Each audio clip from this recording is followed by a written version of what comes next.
नमस्कार दोस्तों, आपका बोल रहा का बोल में स्वागत है। मैं आपका दोस्त, आपका होस्ट राका आज अपने मित्र और दिल्ली में वकील एडवोकेट आशुतोष उपाध्याय जी के साथ बैठा हूं। आशुतोष उपाध्याय जी यहाँ करीब 20 साल से दिल्ली में प्रैक्टिस कर रहे हैं और द्वारका कोर्ट से लेकर के हाई कोर्ट, सुप्रीम कोर्ट तक का ये केस लड़ते हैं और दिल्ली के तमाम तरह के लोगों से, चाहे वो किसी भी तबके के लोग हैं, उनसे इनका मिलना जुलना है। और जैसा कि आप जानते हैं, राजनीति में वकीलों का एक अच्छा पकड़ होता है। तो इस एमसीडी इलेक्शन में दिशा और दशा क्या होने वाली है, उस पर चर्चा करने के लिए हमने आज आशुतोष उपाध्याय जी को अपने स्टूडियो में बुलाया है। आशुतोष उपाध्याय जी, आपका स्वागत है हमारे दर्शकों के। आशुतोष जी, जैसा कि आप जानते हैं, आम आदमी पार्टी और बीजेपी दोनों ने अपने सीटों का ऐलान कर दिया है, कैंडिडेट्स का ऐलान कर दिया है। ऑलमोस्ट कुछ थोड़ा बहुत बच रहा है आम आदमी में भी और कुछ बच रहा है बीजेपी में भी, जो कि वो मोस्ट प्रोबेबली आज या कल 10-12 बजे तक कर देंगे। पिक्चर ऑलमोस्ट क्लियर है कि कहाँ से कौन सा कैंडिडेट होगा। मैं बात करना चाहूँगा नंगली सक्रावती के 124 नंबर वार्ड से।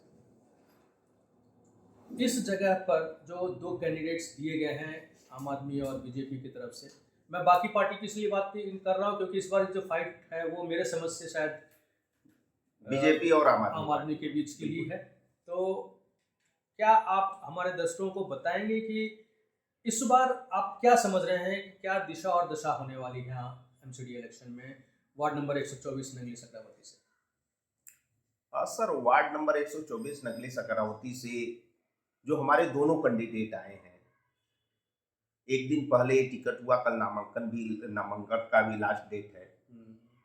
और एक मैं पूर्वांचली हूँ जी, तो मैंने ये चीज महसूस किया है कि पिछले 5 साल में पवन शर्मा जी भाजपा के काउंसलर रहे जी, लेकिन एक पूर्वांचली होने के नाते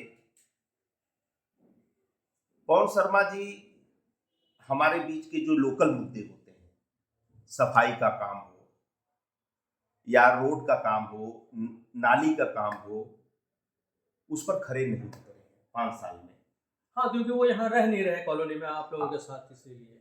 हाँ, तो 5 साल में हमने बीजेपी के भी काम देखे हैं। आम आदमी पार्टी पिछले साल तो कांग्रेस भी कुछ थी, कुछ निर्दलीय भी हमारे नगली सकरावती में काउंसलर के उम्मीदवार रहे। सत्येंद्र राणा जी भी रहे जी। लेकिन मैं पहले अभी पीछे आगे की बात छोड़कर मैं 5 साल पीछे जाना चाहता हूँ। पवन शर्मा जी के बाद जो हमारे प्रेजेंट में इस समय काउंसलर है, उससे पहले सत्येंद्र राणा साहब थे। हाँ, पूर्व निगम पार्षद सत्येंद्र राणा जी। हाँ, वो तो निर्दलीय कैंडिडेट थे। हाँ, निर्दलीय कैंडिडेट थे, लेकिन उन्होंने जो हमारी कच्ची कॉलोनियां जी, पहले कितना अंधेरा रहता था, आप देखिए। बिल्कुल समझ रहे हैं। हम लोग बार-बार पुलिस थाने जाकर के बताना पड़ता था कि इस जगह लोग दारू पीते हैं, इस जगह लोग ये करते हैं। पूरा अंधेरा, बिल्कुल पूरा अंधेरा रहता था स्कूल लाइब्रेरी में। सत्येंद्र राणा साहब जब काउंसलर बने, क्योंकि विधायक या सांसद हमारी कॉलोनी में उतना ध्यान नहीं देते।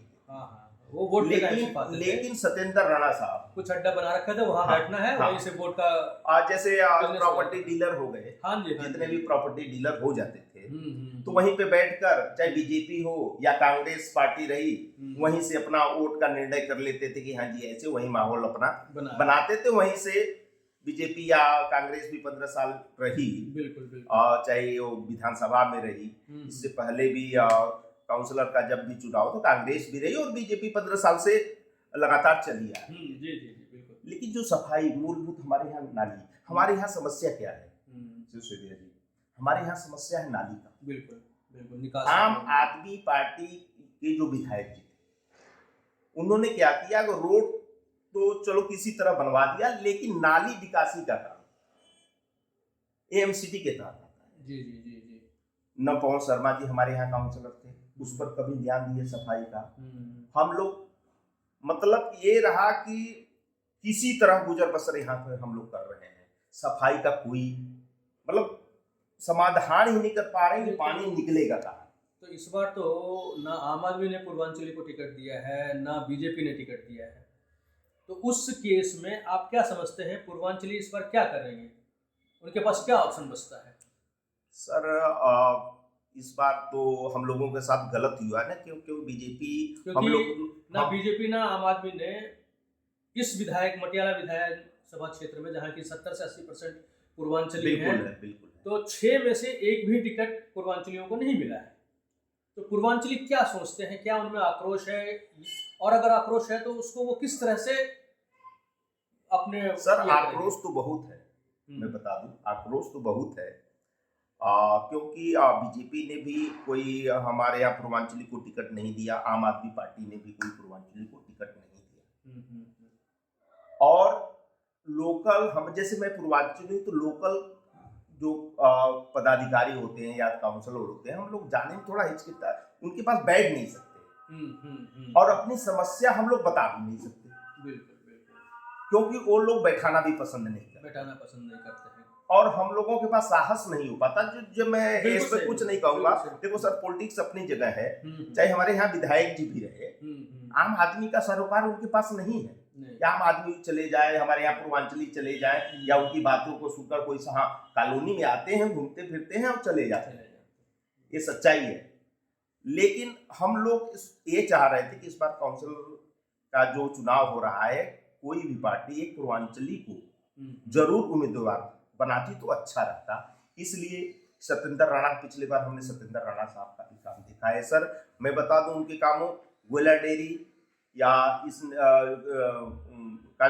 जो काउंसलर पिछले भी जो काउंसलर रहे सत्येंद्र राणा, तो उनका काम मैं भी देखा हूँ, जगह जगह लाइट, हर जगह बड़े बड़े उन्होंने लाइट लगवाए हैं।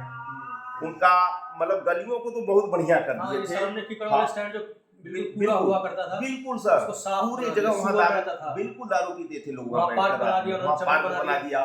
पीछे भी छठघाट आपके कॉलोनी से पीछे छठ कितना सुंदर बन गया है राणा साहब की बदौलत। लेकिन आगामी जो तो क्या मैं ये समझूं कि इस बार पूर्वांचली नोटा की तरफ जाएंगे? जब उनका कोई कैंडिडेट ही नहीं है तो कहाँ जाएंगे? None of the above, NOTA, क्या ये ऑप्शन है?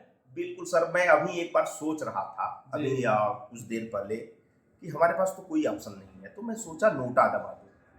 तो नोटा दबाने की बात यह है कि नोटा दबा दूं, तो मैं सोचा कि नोटा अगर दबाऊंगा तो कोई ना कोई उम्मीदवार तो जीतेगा, क्योंकि मैं नहीं चाहता कि जो मेरी अपनी ओपिनियन है, मैं नहीं चाहता कि जो ये काउंसलर पवन शर्मा जी रहे हैं दोबारा रिपीट। इसलिए हमारे पास कोई ऑप्शन नहीं है आज के अनुसार। कल कोई दूसरा व्यक्ति आ जाता है, कल लास्ट डेट है, हम देखेंगे कि हमें निर्णय क्या लेना है, लेकिन अभी तक हमारे पास कोई ऑप्शन नहीं है। इसलिए हो सकता है जनता का झुकाव, पूर्वांचलियों का झुकाव आम आदमी पार्टी की तरफ जा सकता है, इसी के जा सकता है बिल्कुल। अभी आज तक मतलब ये एंटी इनकम्बेंसी फैक्टर जो है ये बहुत बढ़ चढ़कर इस बार बोल रहा है, और उसी के तहत हो सकता है कि जो बीजेपी के जो काउंसलर हैं उनकी एंटी इनकम्बेंसी के कारण उसका बेनिफिट जो है आम आदमी को मिले।